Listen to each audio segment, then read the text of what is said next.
ortak bir ittifakla, bir deklarasyonla bu savaş karşısındaki tutumunu da değerlendirelim. Ben fazla uzatmayayım. Doğrusu çok kısa söyleyeyim. Yani Barış Nasıryan hangi referanslarla bunları söylüyordu bilmiyorum. Yani sonuç itibariyle kendi kişisel görüşüdür. Ama bu savaşın planlaması çok önceden başlamıştı. Yani 2023 Ekim'inde Gazze ile birlikte böyle bir planlama masadaydı, vardı, tartışılıyordu günümüze kadar. Akabinde ilk ayaklanma da değildi. Halklar bazında İran'daki ilk ayaklanma da değildi. Çokça ayaklanma vardı ve en önemlisi de yani 1979 İran'da yaşananlar hepimizin bildiği, takip ettiği, benim yaşım itibarıyla da yeter ona. 1979'da ilk İran Kürdistan'la Mako'ya gitmişim. Yani bu devrim sürecinden hemen önce de oradaydım. Kısa bir kalış sürem oldu. İran'da esas itibarıyla Batı yanlısı bir rejim çökmüştü. Her yönüyle çökmüştü. Halk büyük bir tepki içerisindeydi. Tüm kesimler ayaklandı ama o işin öncülüğünü de İran'da Hümeyni yaptı. İslamcılar güçlüydü. Medreselerden, camilerden güçlerini alıyorlardı ve dolayısıyla oradaki öncülüğü yaptıktan sonra da kısa bir müddet liberal davrandılar diğer kesimlere, halklara karşı da. Ama Beni Sadr'ı Cumhurbaşkanı seçtiler. Bir yıl dayanabildi. Bir yıl sonra onun başını yediler. İlk Uzmanlar Meclisi'ne Urmiye'den Doktor Abdurrahman Kasumlu anayasayı hazırlayacak Uzmanlar Meclisi'ne halk tarafından seçilmişti. Ona karşı tepki geliştirdiler. Hemen onun o seçilmiş olmasına rağmen görevden aldılar ve adım adım halka karşı savaş başlattılar ve en nihayetinde ABD o zaman Hümeyni rejimini desteklemedi. Tam aksine Hümeyni rejiminin başarılı olmaması için de çok büyük operasyonlar da yaptılar. Yani İran'a karşı başlangıçta İran-Irak Savaşı'nı başlatan da bir şekliyle Irak'ta İran'ın üzerine süren de ABD'ydi. Yani bu sadece orada İsrail'e hizmet için kurulmuş bir rejimdir demek bir anlamda tarihi bir biçimiyle ideolojik bir çarpıtmaya da götürür. Doğru değil kanımca. Şundan dolayı da doğru değil. Çünkü İran geldikten sonra Şii ideolojik anlayışını tüm Orta Doğu'ya yaydı. Esas itibariyle Orta Doğu'ya yayarken de vekil güçler kullandı. O vekil güçlerle Şii hilalini yaymaya başlayınca bölge halkları açısından da bölgedeki diğer devletler açısından da bir tehdit oluşturmaya başladı ve bugün yaşanan tabloda o tehdit, ama o tehdidin dışında özellikle İran halkları açısından, Kürtler açısından bizi ilgilendiren temel şeyler de İran'ın Şah döneminde de, İran'ın Hümeyni döneminde de, 79 öncesi ve sonrasında da İran'da hiç kimse özgür değildi.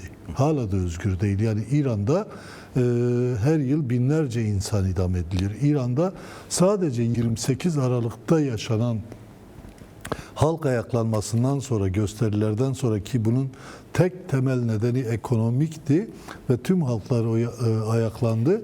Neredeyse 30 bin, 40 bin insan yaşamını kaybetti, katledildi. Ha burada kalkıp ABD'nin bu saldırısını ya da İsrail'in bu tablosunu meşrulaştırma anlamında demiyorum. ABD'de, İsrail'de elbette bölgede kendi çıkarlarını gözetiyorlar. Yani bu planda çok kez konuşmuşuz. Bir kez daha özetle söyleyeyim. Esas itibariyle belki de 1991'den bu yana başlayan bir dizayn operasyonudur Orta Doğu'da. Yani Saddam'ı bir şekliyle ekarte ettiler. 1991'de Birinci Körfez Savaşı'yla önce Kürdistan bölgesini kontrol altına aldı Kürtler, ama o sonuç itibariyle BM kararıyla da yaşama geçen bir durumdu. Çünkü 36. paraleli yasakladılar. 2003'te de o gün için bir Saddam alternatifi, Arap siyaseti muhalifi yoktu güçlü anlamda Irak'ı yönetecek. Beklediler ve 2003'te ikinci Körfez Savaşı'yla Saddam'ı devirdiler ve en nihayetinde Irak'ta bunun ilk adımını attılar. Peki ne oldu? İran Irak'ta güçlendi. Milyonlarca, trilyonlarca para harcadı ABD o süreç için, ama en nihayetinde gitti geldi. Irak'ta İran yanlısı güçler iktidara egemen olmaya başladı. İran daha dominant oldu. Daha dominant oldu. Bu aslında biraz da işin doğasına da aykırı değildi. Çünkü Birinci Dünya Savaşı'nda başlangıçta o cetvelle çizdiği haritalar üzerinden iradeyi yanlış çizmişlerdi. Irak'ta Sünni azınlık, Şiiler ağırlık. Şiilerin yerine Sünniler orada tamamen tüm hükmü ellerde aldılar. Ve Şiilere dönük de ciddi katliamlar gerçekleştirdiler Saddam eliyle. Suriye'de tam tersini yaptılar.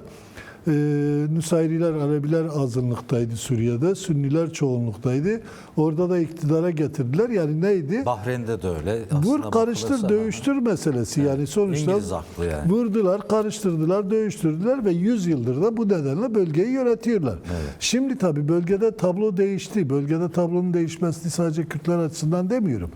Bir bütün olarak halklar açısından diyorum. Yani en nihayetinde halkların önemli bir kesimi bu tabloyu kabul etmiyor. Bu tabloya karşı isyan ediyor. Yani 2011'deki Arap Baharı dediğimiz şey her ne kadar müdahaleyle yönü değiştirilse bile Arap halkının devrimci bir ayaklanmasıdır. İşte o devrimci ayaklanma Rojava'ya, Kürdistan'a yansıdı.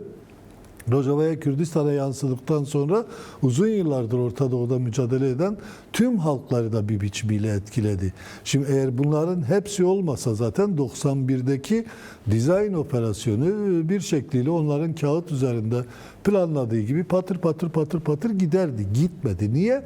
Çünkü masa üstündeki yaptıkları hesaplar Sahada farklı. sahada olmuyor, uymuyor. Niye sahada uymuyor?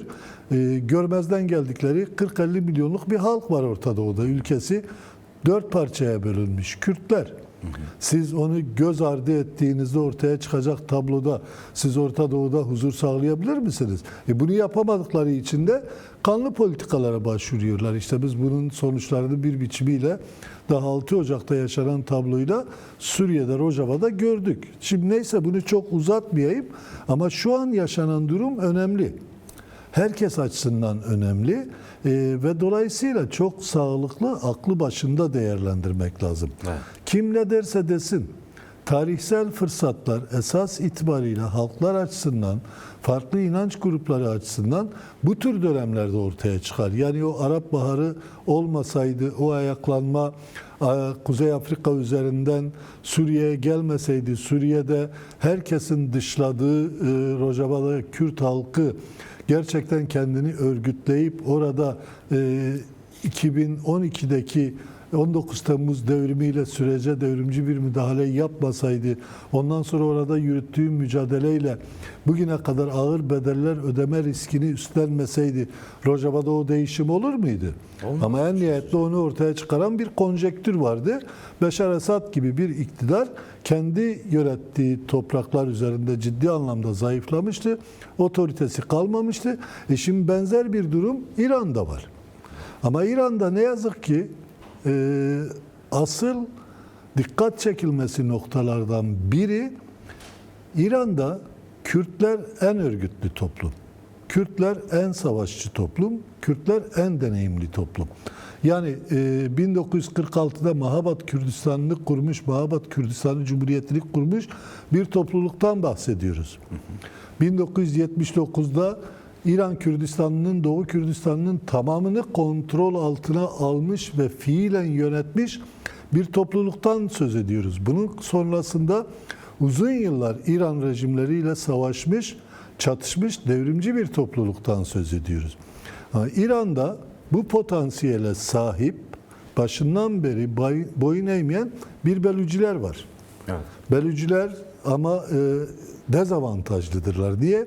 Nüfus olarak azdırlar, daha iç bölgededirler ve dolayısıyla stratejik anlamda dışarıdan destek alabilecek pozisyonlara sahip değiller. Bu pozisyonlara sahip değiller ve bu bir anlamda onları bir alana sıkıştırdığı için de rejim karşısında çok uzun süre barınamadılar. Yani o devrimci girişimleri tamamen bastırıldı ama hala silahlı anlamda örgütlü olan küçük de olsa topluluklardan biri odur. İran'da Abhazlar örgütlenemedi. İran'da Azeriler ne yazık ki bir bütün olarak rejimle daha çok ticari ilişkiler üzerinden yürüdü. Son yıllarda ise İran'da bu karmaşalar başlayınca yani özellikle Urmiye'den Mako'ya kadar olan bölümdeki bazı Azeriler de bir biçimiyle Türkiye üzerinden, Türkiye'nin de tutup oraya çeşitli operasyonel, yani istihbari operasyonel yapmasıyla örgütlendi. Ama onlar da sonuç itibariyle silahlı ya da örgütlü değiller. Bir anlamda çıkar ilişkileri üzerinden çeşitli yaklaşımlar geliştiren kesimlerdir. Fars örgütlerine de bakınca çok güçlü örgütleri vardı. TÜDEH vardı, Komünist Partisi. Darmadağın ettiler. TÜDEH şimdi parça parça olmuş. Birkaç örgüt çıkmış TÜDEH'ten ve eski gücünün onda biri diyeceğim ama %1'i bile yok. Gerçekten %1'i bile yok ama İran Komünist Partisi olan TÜDEH Orta Doğu'daki en güçlü komünist partilerden biriydi. 1979'dan sonraki yanlış stratejik kararla deyim yerindeyse yok oldu. Halkın mücahitleri ve halkın fedaileri vardı. Bu halkın fedaileri daha önce etkisizleşti. Halkın mücahitleri İran-Irak Savaşı'nın konjektüründe Saddam'la birlikte hareket ettiği için 2003'e kadar kendini silahlı anlamda da koruyabildi ki 1960'ların ortalarında kurulmuş bir örgüt. Mesut Recevi'nin liderliğinde, şimdi eşi Meryem Recevi Irak Ulusal Direniş Konseyi olarak yönetiyor. O da 2003 2. Körfez Savaşı'ndan sonra barınamadı orada ve bir bütün olarak Avrupa'ya çekildi. Ama şu anda İran içerisinde onun örgütlü olan insanları yok denecek düzeyde ve silahlı anlamda bir gücü de şu anda Orta Doğu'da, bölgede yok. Kürtler dışında yok. Diğer örgütler var. Azeri örgütler var, devrimci Azeri örgütler. Kürtlerle oluşturulan bir ittifakın da içinde. Belüciler biraz önce dedim, yine Kürtlerle oluşan ittifakın içerisinde, yani İranlı Ezilen Halklar Federasyonu dediğimiz bir federasyon var.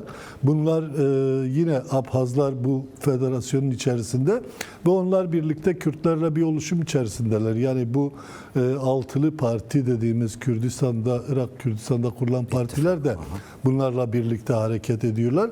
Ama diğerleri de, yani Kürtlerle ittifak içerisinde olan bu yapılar da İran'ın tamamına karşılık gelmiyor ya da bir şekliyle İran muhalefetinin tümünü kapsayacak durumda değil. Ama şöyle de bir gerçeklik var. Şimdi Kürtlerle ilgili çok şey konuşuluyor. Kürtler, İran Kürdistan'da bir boşluk olduğunda orayı yönetebilecek, orayı kontrol altına alabilecek, orada bir otorite boşluğu oluşmaması ve işte biraz önce de Barış arkadaşım Barış Nasıryan dikkat çektiği bir iç savaş yaşanmaması için o hakimiyeti sağlayabilecek durumda. Ama Kürtler de Tahran'a gidebilecek durumda değil. Yani İran dediğimiz şey Türkiye'nin 3 katı büyüklüğünde 90-95 milyon nüfusu olan böyle bir topluma, geniş bir alana, İran toplumunun %10'unu oluşturan Kürtlerin her tarafa yürüyüp her tarafı özgürleştirmesi mümkün mü? Kürtler de bunu diyor. Altılı Birlik de bunu diyor. Biz bunu yapamayız. Onun için biz İran'da demokrasi oluşacaksa İran'daki demokratik güçlerle yaparız. Bunun arayışı var. Bu arayışa girerken de dışlanan bir kesim var. Özellikle Barış Nasıryan'ın da dikkat çektiği Şah'ın oğlu. Şah'ın oğlu bir lider değil esas itibarıyla. Şah'ın oğlu bir şekliyle birileri tarafından pişirilip getirilmeye çalışılan biri. Onunla olmaz. Bu belli. Ve Kürt örgütleri de bunu diyor. Onunla olmaz. Ama diğer kesimler iyisiyle kötüsüyle kabul edilip bir şekliyle onlarla bir diyalog içerisine girilmesi lazım. Bu diyalog içerisine girilmediği sürece de orada İran rejiminden sonra güçlü bir alternatif yapı oluşturmak mümkün olmayabilir. Bu mümkün olmadığında Kürtler erteler mi? Ertelememeli. En nihayetinde bu 1991'de Irak'ta da yaşandı ve kanımca en güçlü senaryolardan biri de şu anda bu. Nedir o? Bir şekliyle Kürtlerin kendi bölgelerini kontrol edip orada bir otorite boşluğunun oluşmasını önlemek ve İran'ın tamamen özgürleşeceği zamana kadar da bu bölgenin yine 1991'de olduğu gibi Birleşmiş Milletler tarafından koruma altına alınmasını sağlamak lazım. Uluslararası güçlerin de bunu desteklemesi lazım. Uçuşa yasak bölge olması lazım. Bu kez paralel olmaz ama boylam olur. Bölge devletlerinin oraya saldırılarının önlenmesi lazım. Çünkü Türkiye'nin bu anlamda hiç iyi niyetli olduğunu ben düşünmüyorum. Ama Türkiye eğer gerçekten Türkiye'deki barış ve demokratik toplum sürecini de dikkate alıp Kürtlerle savaşmak yerine Kürtlerle barışma politikasını yaşama geçirir ise tablo değişir, farklılaşır. tamamen. Bu tüm halkların lehine olan yeni bir durum ortaya çıkarır. Fakat bunlar olmaz ise uluslararası güçler bunu sağlamalı. Kürtler bu diplomatik arayışı sürdürüyor mu? Sürdürüyor. Ki en nihayetinde Trump'la hem Güney Kürdistanlı siyasi partilerin KDP ve YNK'nin görüşmesi hem bu altılı ittifakı temsilen Kürt liderlerle, İranlı Kürt liderlerle yapılan görüşmeler bize gösteriyor ki bunlar hepsi tartışılıyor. Son günlerde İran'ın yoğun bir şekilde bombalanması da özellikle İran Kürdistan'ın Roşlat'ın askeri karakolların, devlet kurumlarının bombalanması da bizde bir şekliyle oralarda farklı bir tablonun ortaya çıkacağı görüşünün oluşmasına neden oluyor. Kürtler buna hazır mı?